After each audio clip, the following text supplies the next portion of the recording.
We'll give everybody a minute here to get on. I can see the attendees and stuff, so I'll start right at 12 for when I see people pop on.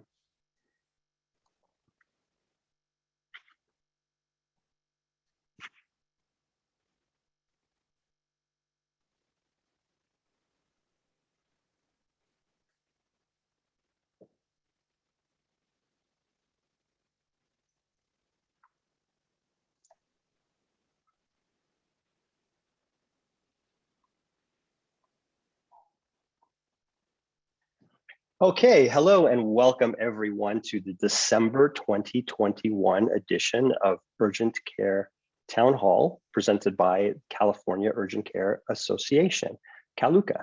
CalUCA is the state chapter of the National Urgent Care Association organization, or association, I should say.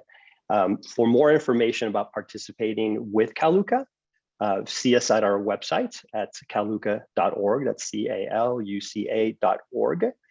As always, we welcome your feedback on these presentations, which are the second Thursday of each month.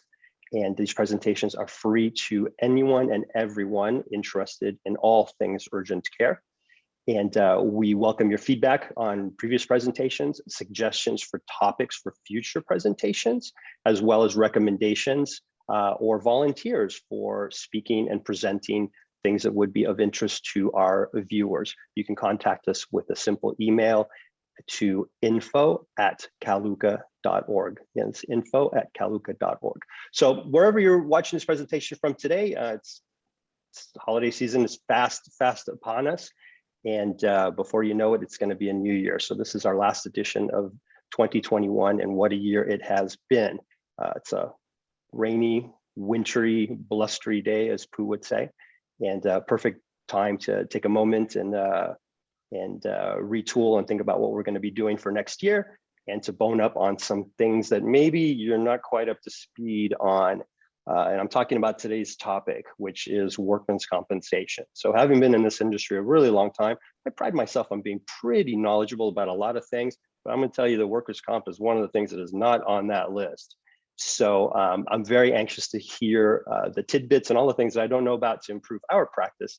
And I hope that you will take away some little tidbits of wealth and useful information at the conclusion of this presentation. So our topic today is workers' compensation, specifically technological advancements in workers' comp billing and collections. I think a lot has changed over the years, and things like everything else are probably a lot easier these days than they used to be, unbeknownst to me. So I'm very eager to learn about those things.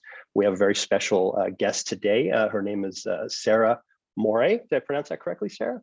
You did. And so I'm going to ask Sarah to just spend a minute and introduce herself and tell us a little bit about herself. And then she will go ahead into her presentation. So thank you very much for being here today, Sarah. Great, thank you. Thank you for having me. I love talking about workers' compensation. So this is an exciting hour for me to kind of share some of my knowledge and hopefully give you some pieces of information that will help organizations that are doing workers' compensation billing.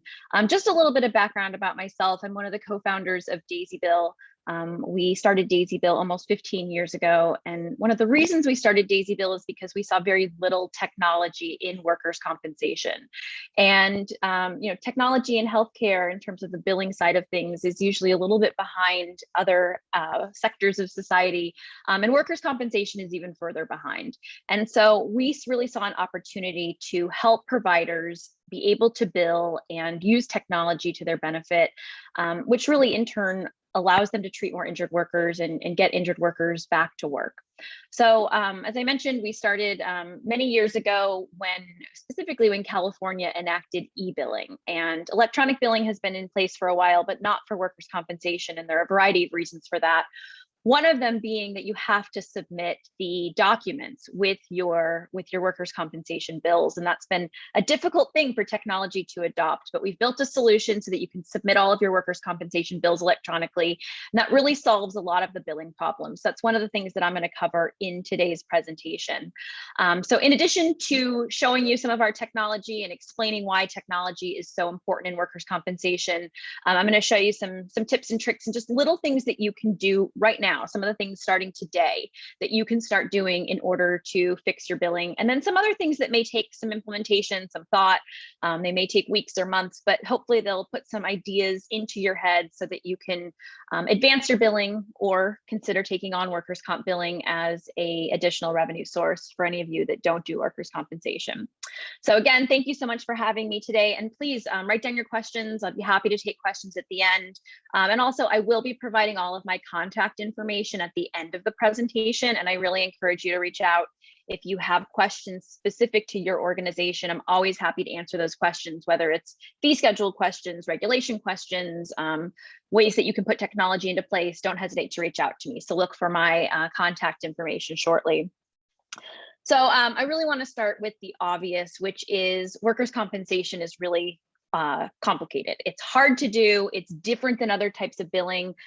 Everyone knows kind of how to do Medicare billing. It's pretty easy. Private insurance can be tricky, but people have that figured out. But workers' compensation is really a different beast. So it's complicated, and it really is only getting more and more complicated. Especially the last couple of years with the pandemic, it's just grown exponentially complicated and more difficult to get paid. And let's face it, you're here to treat these injured workers, or all of your patients really, but if you can't get paid, you're not going to be able to treat those injured workers. So we really want give you ways that you can improve your billing and get paid. So as I mentioned before, I have two goals today. One is just to explain our company, Daisy Bill, give you some ideas of how we can help you in your billing and collections, and then two, give you some of those takeaways that you can take back to your practice, increase and improve your billing, and increase your revenue. So I'm going to quickly go through some examples of Daisy Bill and kind of the services that we offer. For those of you that aren't familiar, we are an electronic billing software that's designed specifically for workers' compensation. So we don't do any Medicare billing. We don't do any group health. We don't do private insurance billing. We focus exclusively on workers' compensation. So we are an added layer, an added technology component that you can use to your billing software to do your workers' compensation. And one of the things that this allows is for you to get paid much, much quicker, to have accurate tracking of your billing, and just to be able to follow all the rules and regulations of workers' compensation. Now, nationally, we connect to electronically to all of the workers' compensation payers. We also connect to the Department of Labor. So Department of Labor is a little bit different than traditional workers' compensation companies, but it is considered workers' comp. And so we do connect to the Department of Labor. And what you are looking at on this screen is the average days to payment for just our top 10 carriers. As I mentioned before, we connect to everyone. We connect to all of the carriers out there, but this is just the top 10. You can actually go on our website and look up any carrier and see how quickly bills are processed. And so what these numbers represent is from the time our clients clicked the submit button and got that electronic bill out the door to the time they got notified that their payment was received. So you can see very, very quick turnaround. We also offer Daisy Off. This is specific to California workers' compensation. So even though we provide billing software for all states, and I know that this is a California specific call, we do have some California specific technology as well, one of them being Daisy Off. And Daisy Off helps practices manage their California requests for authorization, their RFAs, and manage their UR decisions as well. So in California, getting permission to treat these injured workers is very complex, as some of you know, and you have to fill out the form and manage the responses and make sure that you get those responses. And so that's why we developed this Daisy Off technology. It's built to manage those specific complexities, because if you're not getting authorization, it's going to be very difficult to get paid. I know for your particular specialty, many times you can't get authorization because it's, you know, the first time they're being seen, or it's an emergency treatment. That's okay. We can help you with that as well. You may need to get follow-up or retro auth as well, and our software can do that. We also have the Daisy Wizard. The Daisy Wizard helps not only providers and urgent care practices and all sorts of providers, but it also actually helps attorneys. So if you have attorney partners that you work with and they need to know the fee schedule, they can use the Daisy Wizard. Even claims administrators, some of the biggest claims administrators are using our Daisy Wizard software to look up the fee schedule to know precisely what's due. So anytime there is an update to the California fee schedule, which happens more frequently frequently than you might guess, we are making those updates. If anybody dispenses any pharmaceuticals, that actually changes weekly. So we're updating our fee schedules weekly. Things like durable medical equipment, that changes quarterly. Some of the CCI edits and things change quarterly. If you have locations in different counties, those are different fee schedules. Every county has its own fee schedule. So, and these things all change by date of service. So our software will keep you up to date on all of your fee schedule questions, and you can use it to look it up. And we also have the Department of Labor fee schedule as well. So not just the California OMFS, but also Department of Labor. And then our last offering is Daisy Collect. It's our complete billing service, excuse me. So Daisy Bill is billing software that you can use, or if you utilize a third-party biller, you can ask them to utilize the Daisy Bill software. Daisy Collect is our billing service where we act as your third-party biller. So we have many people who are very happy with their billers, but they have problems with workers' compensation billing. You can pull out your workers' compensation billing. You can hand that over to us. We will do the billing, we will do the collections, we will make the phone calls. So we act as your third-party biller. So the bottom line here is that we love workers' comp. We think that it deserves more attention that it gets in the technology space. And so we develop technology to make your world of billing more efficient. And our hope is that you will increase your revenue and keep treating these injured workers so that they can get the treatment that they deserve. So I want to start by talking about e-billing, and specifically I want to talk about compliant e-billing. E-billing has been in effect since 2012. So October of 2012 is when the rules went into effect that carriers in the state of California have to accept bills electronically if a provider or a biller wants to submit those bills electronically. So it's been quite a while. But it's not as well adopted as we hope that it is. And one of the reasons for that is that a lot of people who are submitting bills electronically are not doing it compliantly. So a lot of people have given up on it because it didn't work for them. And it's not that e-billing doesn't work, because trust me, it works. It's that when you do not submit a bill compliantly, then it doesn't work. So what you're looking at on this page again is the average days to payment that I showed you before. I'm going to come back to this a few times to really stress how important compliant billing is and why it's important to really understand the e-billing process. This is how quickly, as I said before, our clients are getting paid. And the only reason that they're getting paid this quickly is because we are submitting bills compliantly. So one thing that's really important, and I'll talk about this a little bit later, is submitting a compliant bill to the carrier. And that means a couple of things. One of them is that you have all the required information on the bill and you have it in the right format. And I say that because when you submit a bill to Medicare or to Blue Cross or to United Healthcare, the formatting of the actual bill is different than the requirements for California workers' compensation. So it's very important that you populate your bills correctly. And that's not just for e-bills, that is for paper bills as well.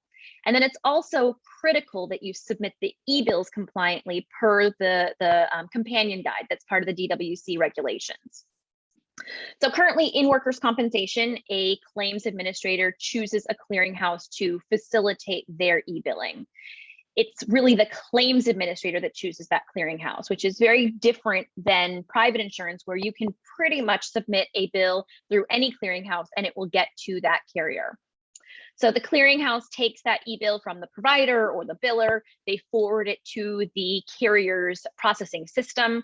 And as I said before, it is the provider's responsibility to utilize the correct clearinghouse, okay? So you can see some of the clearinghouses, this is not a comprehensive list, this is just some of the clearinghouses that you have to connect to in order to properly e-bill. Not going to get into all of the details of e-billing today, obviously, because there are a lot. But in addition to choosing the correct clearinghouse, you also have to choose the correct payer ID. And I kind of like to compare it to paper billing. When you mail a bill, sometimes you have to know which office to send a claim to. Same thing with e-billing. You have to use the correct payer ID per a variety of factors, one of them being employer. And that's one thing that we take on for our clients. So all you have to tell us is who the carrier is. So for example, Sedgwick, and who the employer is, maybe UPS. And then we know how to properly route that bill through the right clearinghouse and with the right payer ID. Okay, so as I said before, I'm not going to talk about all the specifics of e-billing. The point of me showing you this is that if you've heard things about e-billing that maybe it doesn't work, or if you've experienced that for yourself and said, e-billing is not for me, we didn't get our bills paid, that's because the bills were not going out properly. And I'd love to discuss those specifics with you. We are not a hard sales team here. Really, we want people to adopt e-billing and do it correctly. So I want to provide you the information that you need to know in order to properly submit your bills electronically. So when I provide my contact information at the end, if you're interested in more details about that, please reach out to me. So let's talk about the 3 goals of e-billing in conjunction with billing in Daisy Bill. And this is specifically how we've developed our software. And when you're looking for a software solution for both your bill management, so managing all of your bills and following up and everything, in conjunction with e-billing, these are the things that you should look for. And that's how we've designed Daisy Bill. So our goal is really to simplify the billing and collections process and reduce a lot of the friction in that workers' compensation billing process. So as I mentioned at the beginning, Daisy Bill is a revenue cycle management system. So it's not just submitting the bills, but it's helping you manage the process of getting those bills paid. And as I mentioned, work comp is really different than group health. So you have to handle your bills differently. So the rest of kind of the presentation, I'm not going to go into a full demo of our software, but what I'm going to do is show you some of the features that help you manage your workers' comp bills and some of the things that you should be doing in order to maximize your revenue. And specifically, we're going to cover the 3 problems that are listed here: getting your bills paid faster, increasing your revenue, because as many of you probably know, revenue has been decreasing, and then just having less hassle. You shouldn't have to struggle to get these workers' compensation bills paid. So we'll show you some tools to do that. So I'm going to start with faster payments. How do we get those quick average days to payment that I've shown you now a few times? The first thing is we send bills electronically. I mentioned before that e-billing is in effect. It's been in effect for a while now. All carriers are aware of the e-billing mandate, and the vast majority of carriers accept e-bills, and it works quite seamlessly. There are a handful of carriers that are exempt from the e-billing regulations, things like Tribal First, SIBTF, but the vast majority of carriers are required to accept bills electronically and are accepting bills electronically. So whenever possible, it's over 98% of the time, we are sending a bill electronically. Here is kind of another version of that clearinghouse chart that I showed you before. So here are some of the clearinghouses and some of the carriers that are associated with those clearinghouses. Again, this is a complicated matrix, and I cannot stress how important this is to submit your bills via the clearinghouse a carrier has hired. If you use incorrect routing, so that's submitting a bill through a clearinghouse that the carrier has not hired to do their routing, you're not going to submit a compliant e-bill, and you're not going to get those average days to payment that I showed you before. I mentioned that some people are exempt. So some people ask me, can all of our bills go out electronically? No, but the vast majority, as I said, over 98%. And in our specific software, if the carrier is exempt from e-billing, or if something has gone wrong with their e-billing temporarily, we have some non-electronic delivery methods. So we can submit bills, other methods, and you don't have to figure out who should be sent via fax, for example, versus who should be sent electronically. We have that all built. So we have email connections, we have fax connections, and we have snail mail connections as well. And actually some of these that we have to send via email, we work with them to implement e-billing so that eventually, hopefully 100% of the bills will go out electronically, which will be very beneficial to everybody. Now, this is really important. This is a big issue that's come up since March of 2020 when COVID hit, is that people are finding that when they mail in their bills, they are not getting into bill review software. And the biggest reason for that is that mailrooms have all but shut down in many situations. So proof of submission is very, very important. And you don't get proof of submission with snail mail submissions. You do with electronic billing. And so proof of submission is a really important thing. Here's a rendering of a bill in Daisy Bill, and you can see that that pink arrow is pointing to a part of what we call our bill history. That's the receipt. It's the confirmation that your bill was received by the carrier. So when bills are sent electronically, there's something in the e-billing world called a 277. You don't need to remember that. Just know that that's an acceptance. It is the proof that the bill was received. It is verifiable proof as well. So it is as good as gold so that you know that your bill was received and the carriers can't lie to you. And that's really what the problem is in workers' comp, is that the carriers say they didn't get the bill. I had a call about a month ago with someone who showed me a bill that they had mailed 4 times and the carrier had not received the bill. Actually, I think they mailed it 3 times, faxed it once. The carrier still didn't have the bill. That is not a problem in the electronic billing world as long as you're using those direct clearinghouse connections, because we get the confirmation from the carrier that the bill was received. So those carriers can't lie anymore, say they didn't get it, toss it in a corner, put it in a trash can, something like that. Because it's all electronic and we get this confirmation, they're processing these bills because they can't lie anymore. So this is a huge, huge benefit of e-billing.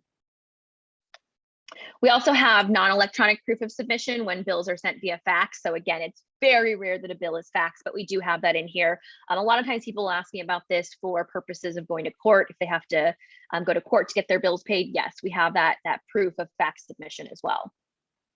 So again, the combination of almost all of our bills being sent electronically and that technology that I discussed of having those compliant submissions and confirming that those bills were received by the carrier results in those quick average days to payment that I've shown you a couple of times now. Okay.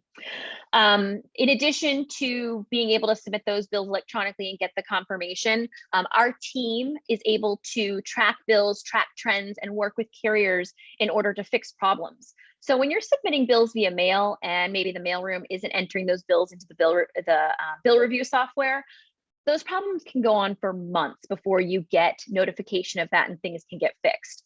Our team here at Daisy Bill, we have a compliance team. They get notified of issues immediately, essentially. So if we know that State Fund sends the acceptance within 8 hours and it's been 20 hours and we haven't received a confirmation that the bills are received for that day's batch of bills, we're able to reach out immediately, get issues fixed, get those bills on file. So again, that speeds up the process as well. So there are huge benefits to using compliant technology in terms of fixing it. Okay, so here's that screen again. I promise you I'm going to show you this a couple more times, but again, I really encourage everyone to do some analysis of your average days to payment, see how long it's taking compared to this. Obviously, this is a lot better. I'll talk about this in a moment as well, but one of the biggest benefits of getting these bills paid is not only that your cash flow is going to be much better and get that money in the bank quicker, but also the work it takes to follow up on bills is going to be reduced significantly. So your staff can work on increasing revenue that is due to you instead of focusing on just getting payment, and many times short payment. So we'll talk about that in a moment.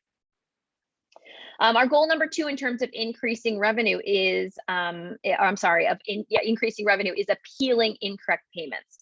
So I just referred to short payments. Short payments are incredibly prevalent in the workers' compensation system. And I think this is for a few reasons. One of the reasons is that workers' compensation appeals are difficult and carriers know that. And they know that many times they can short pay a bill and nobody's going to go after that money.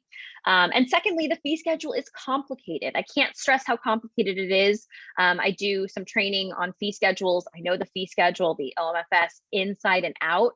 But I could never sit at a biller's desk and go through every EOR and calculate the fee schedule. And so people just aren't appealing if they don't know the fee schedule. So you need some technology to assist, and I'll show you that in a minute. You need to ensure that every bill is processed. And I mentioned before that we're tracking to make sure that every bill is received. And so once it is received, we want to make sure that every bill is processed and that it is processed correctly. So let's talk about appealing these bills. It's not enough just to get paid and track those bills. You need to make sure that it is paid correctly. And the way to do that is what's called a second bill review. If you are treating workers' compensation patients and you're not familiar with the term second bill review, I highly encourage you to do some research on it. I have a free webinar on my website that you can look at and learn all of the ins and outs of workers' compensation appeals, again, called second bill reviews. But there are very stringent requirements for how to submit a proper second bill review. And additionally, there are time constraints for how to do a proper second bill review. So you have to submit it within 90 days of receipt of the EOR. So let me repeat that. Once the carrier responds to your bill and pays you, whether it is a partial payment, maybe $100 was due and they paid you $80, or a $0 payment, they completely denied the bill, you only have 90 days to appeal the bill. If 90 days elapses, so on day 91, you have not submitted that second bill review, the appeal, that money is not due to you anymore. Even if you got authorization, treated the patient, submitted the bill timely, and they still just didn't pay you, you are not entitled to that money anymore. And unfortunately, I see so many people that put their payments to the side of their desk and say, I'm going to handle this later. Or when the provider's out of town and I have some more time, I'm going to handle these appeals. And it's 100 days, 200 days, a year down the road. That money is not due to you anymore. So it's very, very important to focus on appeals and to appeal these bills. One other thing I want to point out is that carriers track how many appeals you send. So they know that if you submit 100 bills in a month and they underpay you 50% of the time and you don't send any appeals, they're going to keep underpaying you more and more as time goes on. So they have very sophisticated technology that tracks this information. So I really encourage you, take a look at your appeals, take a look at how many appeals you're sending, make sure that you're sending them in a timely manner, and make sure you're doing them compliantly. You must use this form. There's actually one alternative, but we don't suggest doing the alternative method. Please use the second bill review form and submit your appeals.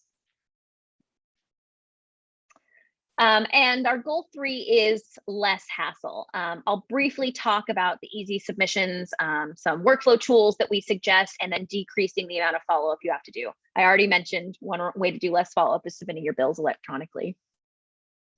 Okay, first up is the easy submissions. So submitting bills should be, as I said, easy.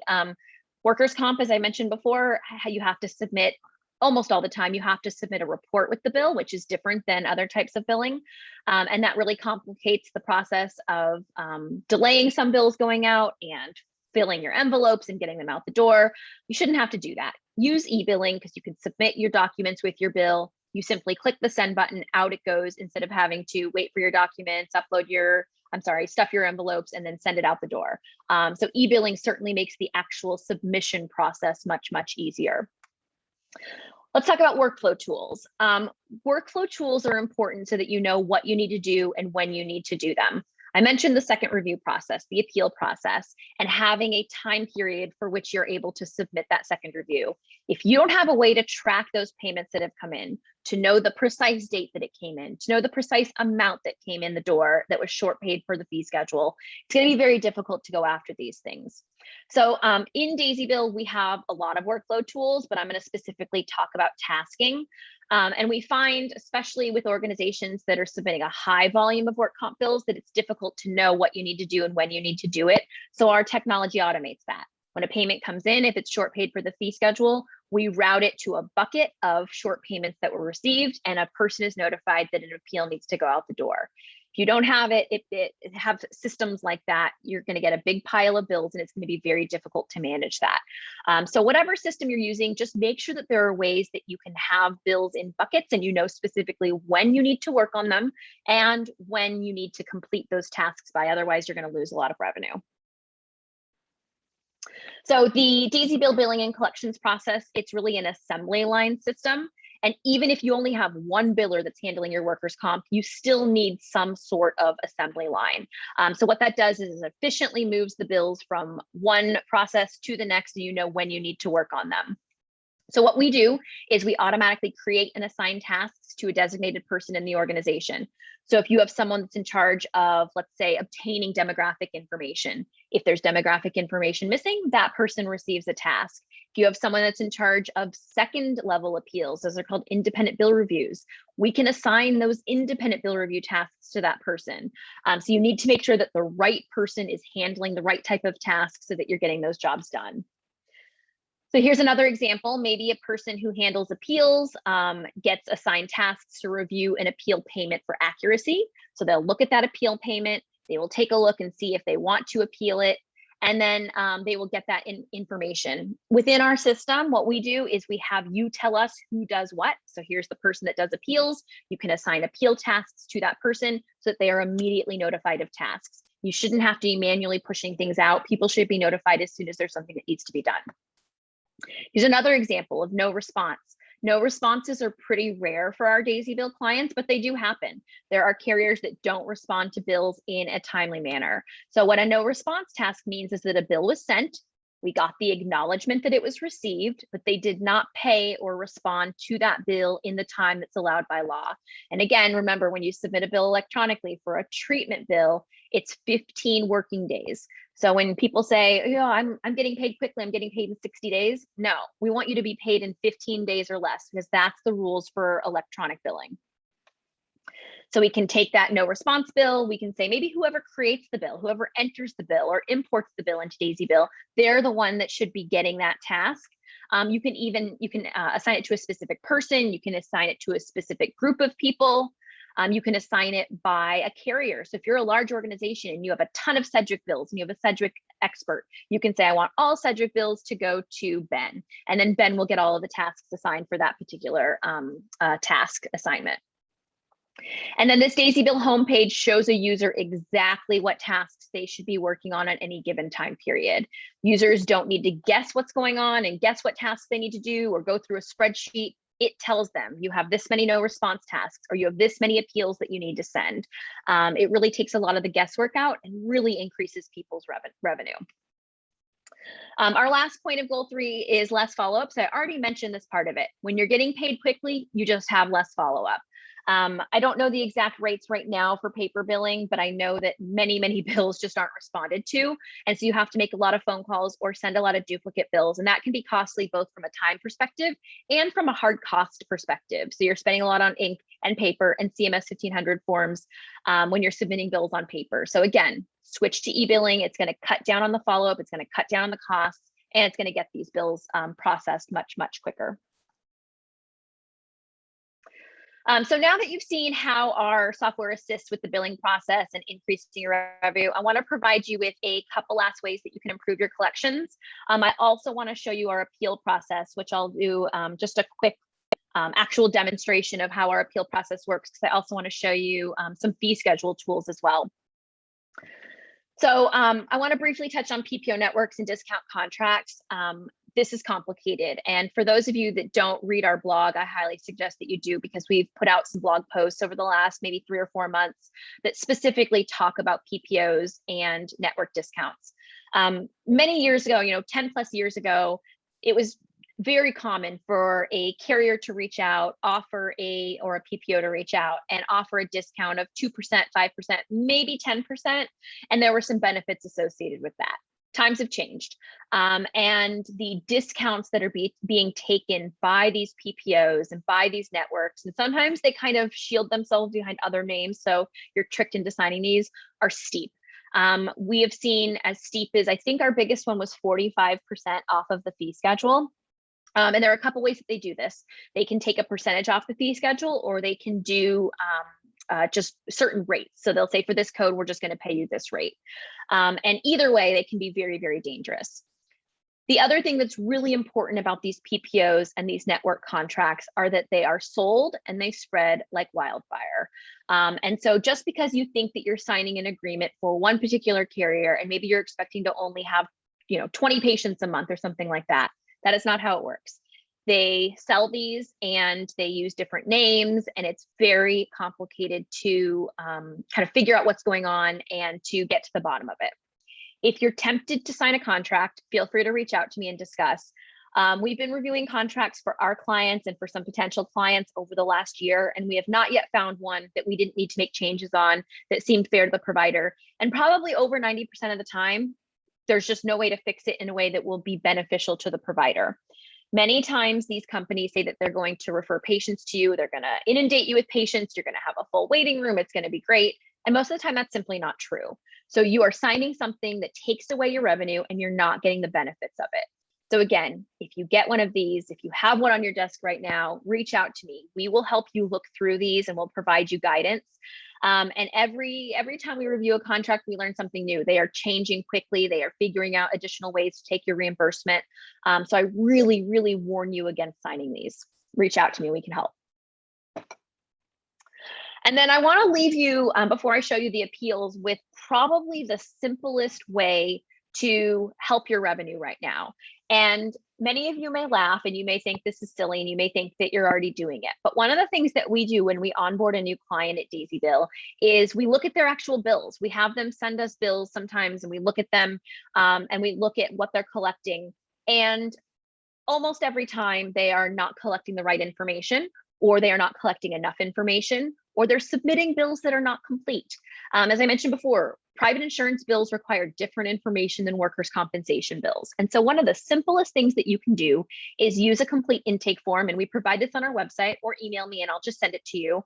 But whoever is taking in your new patient information, and I don't mean at the time of the visit unless it's an emergency and that's your first exposure to them. But whoever is collecting this information should have some guidance on what they should be collecting. They should have some experience with workers' compensation. On this form, on this intake sheet, the required elements are indicated with a red asterisk. And so you know which things are required on a workers' compensation bill. In terms of demographics, there are only 9 fields that are required. And you can see those indicated here, although this is pretty small, but I will send this to you. So there are only 9 fields that are required, but we also have you collect some information that will help you to properly route these bills, to help you with the collections process. You don't need to collect all this information, but it's certainly helpful. When you submit bills with all the right information, the right contact information, bills just get paid better, and they get paid at a higher, I don't mean a higher rate in terms of the reimbursement, but I mean the first pass payment is going to increase for you. And that's half the battle, just getting a response from the carrier and getting the bill paid. So use our intake form or cross-reference it against whatever you are using right now, and just make sure you're collecting the right information. Then one other tip is that a lot of times claim numbers are submitted incorrectly. Claims administrators have patterns to their claim numbers. So for example, state fund, it's always a 6-digit claim number. So if you receive a state fund claim that has a 10-digit claim number, you know that that is incorrect. And we have that information on our Wizard product that I mentioned at the beginning of the call. So we'll tell you what those work comp claim number patterns are, so you can utilize that.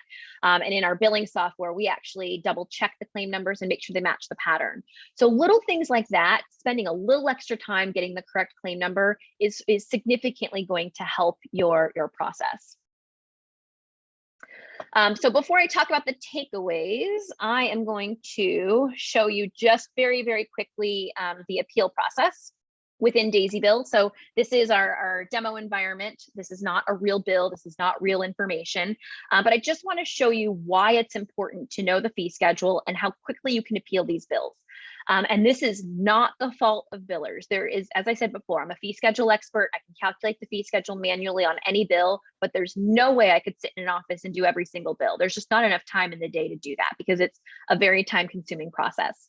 So one of the things that we have in Daisy Bill is the expected fee schedule. So it's this 4th column right here.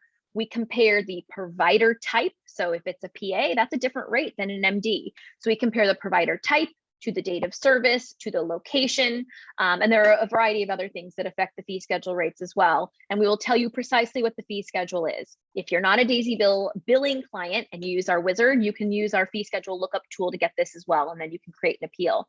But we want to make sure you know the fee schedule and know it by date of service. We're about to come onto the 1st of the year. I'm expecting a fee schedule, a change announcement sometime between now and the 1st week of January. Last year they did it, I believe either the 24th or the 26th. It was the day before or after Christmas.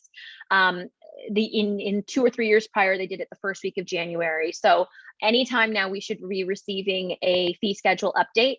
What that means for you is that in January, February, March, and April, you're going to be processing bills under 2 different years' fee schedules, and you're going to have to calculate those things directly if you're not using technology. So much easier just to have it automatically calculated. And then what our software does is compares the expected fee schedule amount to the bill payment amount, and then provides you a percentage that was paid. So you can just eyeball it, see this bill was paid incorrectly, and then click the second review button down here. So second reviews, again, are the appeals. If you have multiple codes that need an appeal, you can do that in here. You click the code, and then part of our onboarding process is helping you load up pre-written appeal reasons. Your biller should not have to be writing appeal after appeal after appeal. You should have a library of reasons that are specific to your organization. Select the appeal reason, it fills it in right here, and that's it. You can then send this appeal out the door electronically. So even with me explaining all that, it took, I don't know, a minute to explain it, if that. And this really only takes 15 seconds to get out the door. And it creates that entire SBR1 form, the second bill review form that I showed you before, and compliantly sends it out to the carrier. So a really, really easy way to get these appeals out the door. And that's what's going to really increase your revenue. I know one other thing that I didn't mention before when we were talking about the appeals is that it really depends on the practice and it depends on your appeal history. But we find that generally our Daisy Bill clients, when we analyze their bills and what they're paid for the fee schedule, are appealing between, or should be appealing, I should say, between 10 and 20% of their bills require an appeal. And again, I know that that's kind of a wide range, 10 and 20%, but it really depends on a variety of factors, including are they getting authorization, their past appeal histories, just things like that. So if you are not submitting appeals for between 10 and 20% of your bills, you're appealing less, I should say, then you're not in the industry average in terms of Daisy Bill clients, and you should look into that and start submitting those appeals. Okay, I'm gonna go back to my presentation and just talk about a few takeaways from today. So submit your bills with all the correct information. Email me if you would like that intake form. I'm happy to send that to you. You can also find it on our website, but sometimes it's difficult to find things, so feel free to email me. My email will be on the next slide. Submit your appeals electronically. Ensure that all of your bills are received by the carrier. This is not specific to electronic billing. If you're submitting your bills on paper, you need to ensure that your bills are received, and do follow up on those bills that aren't received. Appeal every underpayment. This is probably the biggest chunk of revenue that's being left on the table. Make sure you're submitting all of those appeals. And then know your discount contracts. Cancel contracts that don't benefit you. Now, I will admit that this is much easier said than done. It is difficult to cancel contracts, but there are ways to do it. And don't sign future contracts. As I mentioned, there are very few exceptions to this rule. There are very few contracts that are going to be beneficial to you. So certainly look out for that, and don't sign those contracts. And then here's all my contact information. And I tell people this in every webinar I do, and not very many people take advantage of it, but call me, email me. I'm happy to talk about this stuff. I love talking about workers' comp. I love helping practices improve their collections and just improve their workflows. So don't hesitate to reach out to me for any questions regarding e-billing, fee schedules, rules, regulations, just problems you're having. Let us know. We'd love to hear from you.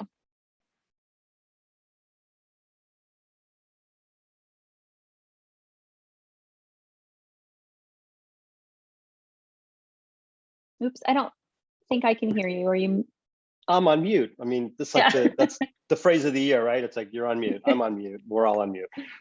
Thank you so much, Sarah. That was really just a lot of information. And I know you kind of just zipped through it, which is okay.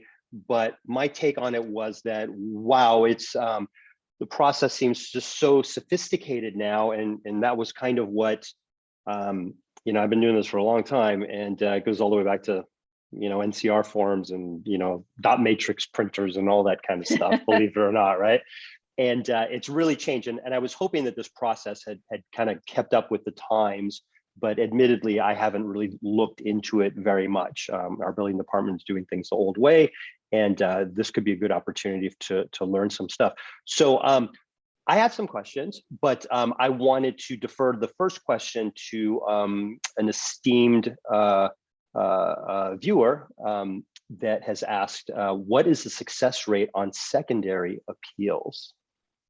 That's a great question. And well, I only have data on our Daisy Bill clients, obviously. And the biggest determining factor of the success of appeals is for Daisy Bill clients is their appeal reasons, because everything else is automated. We know that the bill is short paid. And so really the only variable in the second bill review process for Daisy Bill clients is the reason for the appeal. We have a ton of reasons that are pre-written on our website that anyone, the general public, can utilize for free. So definitely select those. But when we're working with some of our clients that are having trouble with their second reviews, most of the time the issue is that they're not utilizing one of our pre-written second reviews, or they've just written one themselves that just aren't good. So I'll give you an example. If a bill is just short paid for the fee schedule. So when you look at that EOR, some people refer to them as EOBs, but I call them EORs because that's how it's written in the work comp regulations. So when you look at that EOR and it's just a simple paid per OMFS or something like that, and we know that the carrier didn't pay for the OMFS, And the appeal reason from our client is this wasn't paid correctly. Well, obviously, that's why you're appealing it. You need a better reason than that. And so we have reasons written that explain what the OMFS is, that explain the date of service. We even have sheets that you can add from our Wizard product that explain the OMFS rates. So let's get back to the original question, is what is the success rate? What I can tell you is that the second level appeal is the IBR process, and submitting IBRs for Daisy Bill clients is very, very rare, and that's because second bill reviews work. So I don't have an exact percentage because I didn't come prepared with that data, but they do work. Providers are getting paid, and one thing that we provide our clients is a running tally of the amount that's collected on their second bill reviews, and the number of second bill reviews, so you can see how much is collected. But the answer to the question is most of them are paid and paid quickly. Fabulous. Fantastic. Fantastic. So I have a couple of questions. So as I shared with you, being on this side of the fence, trying to figure this stuff out, I think my questions are very similar to what some of your prospective clients might be, when you sit down with a face-to-face with them. So, so I'm doing this myself, and I think I'm doing a pretty good job, but what is the most common, misconception? What's the biggest mistake that I'm making that I don't even know that I'm making it, that you come across? So a couple things. One of the biggest mistakes is not charging enough. And this always surprises me, but it makes sense because people don't know the fee schedule. People may think they know the fee schedule, but they don't. And so if $100 is due per the fee schedule and you charge $90, guess what? They're going to pay you 90 or maybe less. They're not going to pay you $100. And it's always shocking to me how many people are undercharging. And one of the reasons for that is that if you have a proprietary charge amount, everyone calls them something different in their system, but let's call it a charge amount, and that hasn't changed in 5 years. Well, guess what? A lot of codes have increased in reimbursement. So that's one of the easiest mistakes you can correct, is just charging enough. But overall, the biggest mistake I see in practices is not appealing. And I mentioned a couple of the reasons why people aren't appealing in the presentation. One is they don't know the fee schedule. So they see a 99214 come in that's paid at $130 and they say, great, I got paid, fantastic, I'm done with this bill. But no, more money is due and you need to appeal it. So I would say that's probably the biggest mistake, is the combination of not knowing the fee schedule and not appealing your bills.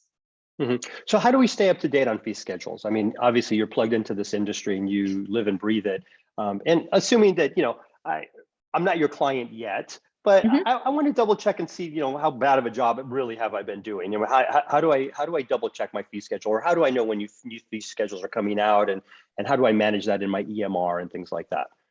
So the first thing everyone should do, and this is not even just specific to fee schedule changes, is sign up for the DWC newslines. If you just Google DWC newsline, it'll take you to a page where you can sign up for updates. And they send out updates for all sorts of things. Some of them won't apply to you. I would say probably 80% of them apply to what I do and what I need to know, and some of them don't. But it will give you everything from fee schedule updates to forums.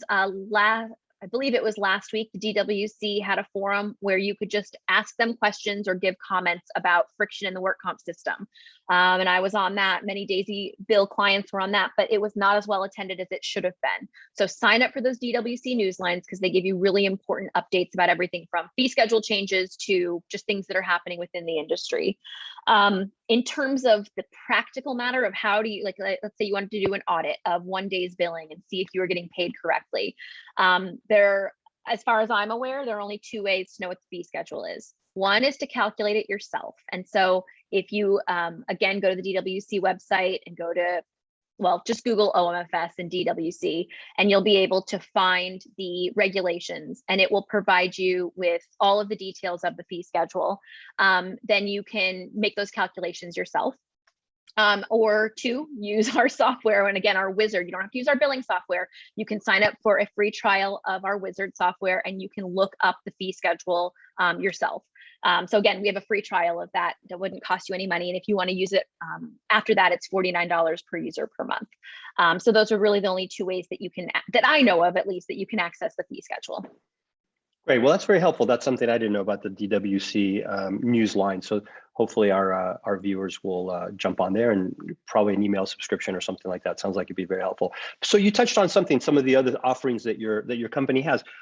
How does Daisy Bill, how does it integrate with my workflow? It sounds like you have different compartments or modules, if you want to call it, or you probably have the whole concierge where we do everything, and it sounds like you have other modules. Could you walk us through that? Like what are the different levels of integration that Daisy Bill offers for an operator like myself who's doing some regular, commercial insurance billing ourselves, and we have a billing department and that sort of thing? So we have integration methods. We have 3 different integration methods. We can import 837 files. So 837 files are the electronic bill file. So if you are, which pretty much every system generates now, because you have to submit Medicare bills electronically. So you can create your bills in your system. You can export the 837 file, and it imports right into our file. We have CSV integration, so you can create spreadsheets, essentially export spreadsheets of data and import those into our system. We also have an API. So for some of the bigger EMRs and practice management systems, we've done these integrations dozens and dozens of times. It's pretty seamless. For some of the smaller ones, it takes a little bit more finessing, but we have an integration department that can work with you to integrate your data and import it into Daisy Bill, so you're not having to do double entry.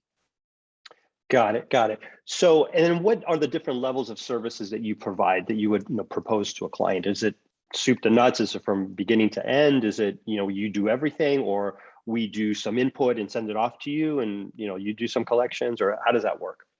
Yeah, so let's talk about, so it's a little confusing, and I get it, because our company is called Daisy Bill, and then our billing software is called Daisy Bill.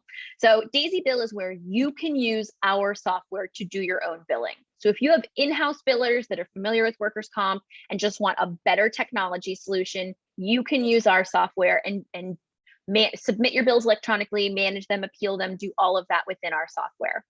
We also have Daisy Collect, where we are your third-party biller. So that is where we can do everything for you. We can enter your bills, we can submit your bills, we can do the follow-up, we can do the appeals. We also have a way that you can create the bills or import them, you can fix them and submit them. Once you submit, then we take over. So that's really more of the collections component. So for any bill that is not responded to, we'll make those follow-up phone calls. For any bill that is short paid, we will appeal it and or submit an IBR if necessary. So it just really depends on what your strengths and weaknesses are, where you don't have enough staff. I have someone that's going live January 1st. It's a very large client. They're going to do the entry process and fixing their bills, and then we'll take over the collections. So it just really depends on what you need, but we can kind of work with any type of client out there.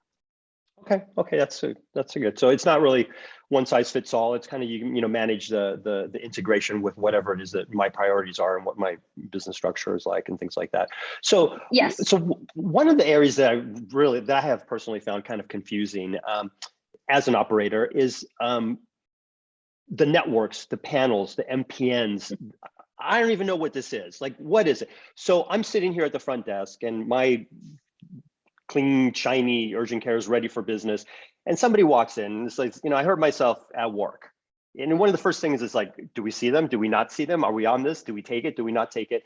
And can you talk about that a little bit? I mean, what are the things that I should be worried about, or what should I be doing? What does this MPN thing, what does it represent to me? Am I losing business? Am I going about it wrong? It's so messy. This could be and maybe this should be another topic for another day, because it's messy and it's getting more and more complicated. What I will tell you is that in an urgent situation, so a true emergency, you don't need to worry about those things. You are entitled to treat that injured worker, and you are entitled to payment. And for the most part, we're seeing that to be true. But it's really the ongoing treatment that you have to worry about more, and making sure that you have the authorization. Now, an authorization is a guarantee of payment, and a carrier cannot provide you authorization. You perform the treatment, and then they rescind the authorization after the treatment has been performed. So if anybody's having issues with MPNs or networks in that situation where you have received authorization, reach out to me. We can help you with that. I think really what your question more is, when someone comes to the door and they say, I'm part of ABC network, can you treat me? How do you know if you can treat that patient? And the answer is you don't know. And I'll tell you a couple reasons why. One, the networks and the MPNs are so complicated and have so many levels to them that it's impossible to figure out who's part of what and if you're allowed to treat. Second, even the ones that have listings and have providers listed on their website, they're not accurate. We've seen it hundreds and hundreds of times. We have a couple of blog posts about it. So it's tricky. The key, I will say, is getting authorization. So once you have authorization, that's a guarantee of payment. And in terms of the, one other thing I'll say about the networks is find out what you've signed. That is half the battle. Is if you haven't signed anything, then you know you're not part of the MPNs, you know you're not part of the networks, but have some organized way to know what you have signed, because that will help you when you dig a little bit deeper. But for the most part, you have to call on every patient and see if you're allowed to treat them. Super. Okay. So it's not that different from, any other patient. It's just like a couple more layers to have to go through. So in some super. cases, many more layers. Yeah. Yeah, exactly. Well, I didn't want to have to go there, but yeah, but that's true. So wonderful. Well, I have learned a lot today, and we want to thank you for taking the time out of your busy schedule and sharing this information with our viewers. And we're going to be starting a newsletter next year and things like that. So I think we're going to be. You should probably expect an email from me asking you for some little articles or tidbits to throw in there to help our members along. And fantastic. Well, thank you for inviting me. I really appreciate joining this call. And as I said before, anyone that has any questions, please reach out to me. Fantastic. Thanks again. Okay. And so Sarah's contact information is up on the screen there, and her phone and her email. And so on behalf of myself and the other members of the board and the members of California Urgent Care Association, I want to wish you all a wonderful holiday season, fantastic new year, and all happiness and success in the coming new year in 2022. And our next town hall will be January 13th, 2022. On Thursday at 12 noon Pacific Standard Time, and we look forward to seeing you then. So thanks everybody again. Take care. Bye-bye.